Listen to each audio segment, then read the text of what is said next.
Fire signs, tingnan po natin kung ano yung mensahe para sa'yo ngayong araw. Keep in mind po na ito ay general reading lamang, so hindi po lahat ay makaka-relate, so be open-minded. Sa mga hindi pa po nakasubscribe dito sa ating channel, please subscribe na po kayo. And pa-like na din po ng ating video. At sa mga nice man po mag-avail ng ating private readings ng ating Evil Eye Amulet, aalagaan nyo na lang po yan.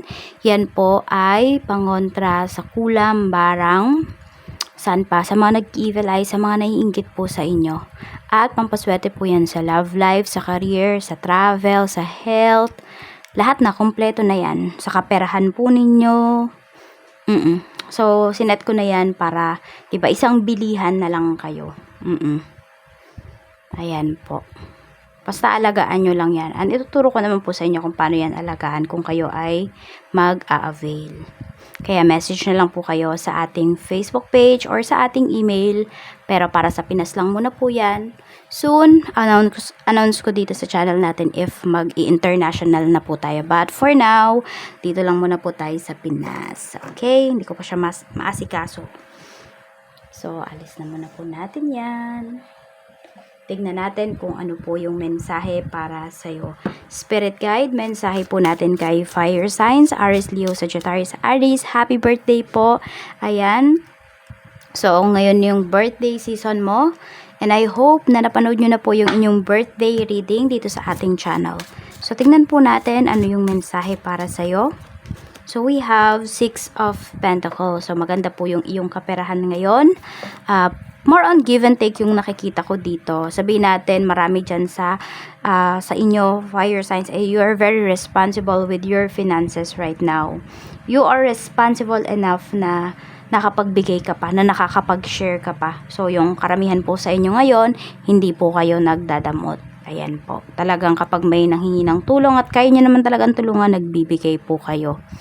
Fire signs, ayan. So, tignan po natin kung ano pa yung mensahe pagdating sa family. Sa family, we have Page of Cups.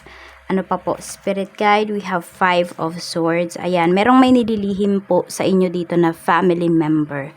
Pwedeng nililihim niya kung ano ba yung nangyayari sa kanya ngayon, ano ba yung pwedeng sa kalusugan, ano ba yung nararamdaman niya. So, pwedeng pag natanong po ninyo, hindi nagsasabi ng maayos. Ayan. Or pwedeng pag inuutusan, laging may kickback. Pwede rin naman pong ganun. So, tingnan natin kung ano pa yung mensahe para sa'yo pagdating naman po sa iyong mga kaibigan. So, we have 8 of Pentacles. Ayan. And we have Ace of Wands. Ayan. So, may mga kaibigan ka dito na fire signs. Hindi ko alam kung niyayaya ka bang mag-travel. Ayan po. Pero actually, yung mga kaibigan mo masisipag.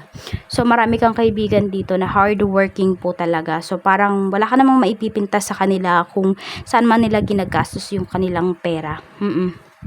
Kasi, pinaghihirapan naman po nila yan. Check natin pagdating naman po sa, pero more on nagyayaya kasing mag-travel yung nakikita ko dito. Siguro dahil summer, no? Ayan. Kaya, niyayaya ka nila. Check po natin pagdating naman po sa iyong love life. Sa love life naman, we have 6 of Wands. Meron dito late marriage po. Yung iba sa inyo, we have strength. Meron naman dito, maaaring pinaglalaban nyo talaga yung relationship ninyo. Pinaglalaban nyo talaga yung marriage po ninyo. So, kayo yung tipo ng tao or kayo yung tipo ng partner na hindi basta-basta sumusuko pagdating sa inyong relationship. Basta alam niyo na wala naman kayong tinatapakan na ibang tao. Oo. Alam niyo na same pa kayo ng mga goals ng person mo, go lang kayo dito. Actually, matatag yung relationship ninyo, marami ng pinagdaanan, yun yung pinapakita dito. Kaya din siguro, alam mo yung subok na kayo ng panahon, yun po yung pinapakita. So, tingnan naman natin, sa kaperahan mo, we have 5 of Cups. Sa pera naman, medyo mag-ingat lang din kayo. Yes, you have money, yung mga responsibilities ninyo, na-cover nyo na ngayong month na to, or ngayong araw na ito, you have extra money. Mag-isip-isip din daw kayo kung kanino daw yan itutulong, kung may humingi man ng tulong, or lahat ba ng tutulong sa inyo ay, anuhan nyo ba? Tutulungan nyo ba? Parang yun yung sinasabi sa inyo dito ni Universe. Kaya maging maingat din po kayo dito kasi pwedeng may regrets kayo na maramdaman. Oo, yun yung pinapakita. Hindi ko na natatandaan kung ano yung sinabi ko. Pero yung iba po sa inyo kasi maaari po na may mga, yun nga, may mga pagsisihan kayo dito na mga gastusin, you know. And we have naman the moon, pagdating naman po sa career. So sa career naman po, wala naman po kayo masyadong problema. Ayan, everything is working out naman po as long as nakikipag-cooperate ka dito, as long as nandun pa yung puso mo pagdating sa iyong trabaho, wala ka pong magiging problema. Fire signs, ayan. So tignan pa natin pagdating naman po sa iyong, ano ba, hindi na naayos. Sa iyo naman pong negosyo, kung meron po kayong negosyo, we have the Emperor and we have Page of Wands. Okay, pagdating naman po dito sa negosyo, napakaganda po ng inyong negosyo. We have 8 of Wands. Mabilis. Madami nang nagtitiwala sa'yo. Fire signs, yun yung pinapakita dito. So, tuloy-tuloy na po yan. Tuloy-tuloy yung magandang nasimulan po ninyo. Tuloy-tuloy yung magandang sales po ninyo pagdating dito sa inyong negosyo. Kaya, wag po kayo mawawala ng pag-asa. Kasi, diba, may mga times naman talaga na hindi naman lagi na maganda yung negosyo. Hindi laging mataas yung kita, may time din na matumal, pero kasi ang ganda ng energy ninyo dito, ibig sabihin buo talaga yung loob ninyo sa pagnenegosyo. Hindi kayo yung tipo ng nagnegosyo na malambot, napakalambot ng puso, hindi kayo yung negosyante na iyakin, ganyan. So, kayo dito, tuloy-tuloy kayo kasi you have goals, and alam niyo na yung goals niyo, hindi niyo naman yan agad-agad maabot, hindi yan mabilisan, alam niyo na step by step yan.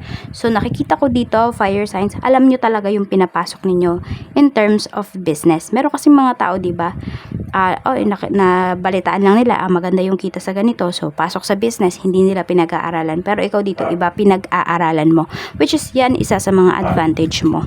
We have Knight of Swords, ayan, grab daw every opportunity, pero sinasabihan din kayo dito ni universe na wag din naman kayo masyadong magmadali, ayan, sa pagdedesisyon. Kasi baka nga may mga regrets kayo dito, lalo na sa finances po ninyo. Pwede yung regret na yan dito sa finances ninyo pinapakita. So, tingnan po natin ano pa yung mensahe para sa'yo. Mensahe pa po, Spirit Guide, para kay fire signs. We have time, take time to breathe out. So, huwag nyo naman din daw sobrang pressurein yung inyong sarili. Diba? Yun yung sinasabi sa inyo dito. Tingnan natin kung ano pa yung mensahe. Spirit Guide, mensahe pa po natin. Pasensya na po kayo kung madumi man yung nandito kasi nag-i-insenso po ako. Kaya, hindi nasasalo. Destiny. Okay. So, I'm struggling to find the right path. Actually, you are not fire signs. You are on the right path. Okay? So, some of you kasi feeling ninyo nahihirapan kayo. Feeling ninyo nasa maling nasa maling path na kayo, nasa maling career path na yung iba sa inyo, pero hindi. Kada naman talaga choices natin, hindi naman yan laging masarap, diba? Meron at meron tayong pagdadaanan. Yan po ay pinapatatag kayo para pag nakarating na kayo doon sa dulo, is ayun na, malalasap nyo na yung linamnam, yung sarap ng inyong mga paghihirap. Okay? So, you are on the right path. Fire signs. Ang lucky color nyo po ay blue. Ayan, any shades of blue. Tapos, ito po yung mga lucky numbers mo. We have number 27, 22, 18. Ano pa? Spirit Guide. We have number 46, 56,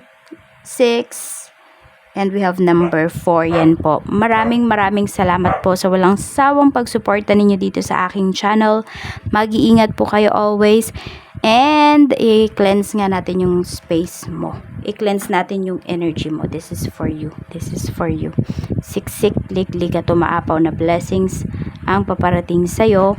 Fire signs ngayong araw.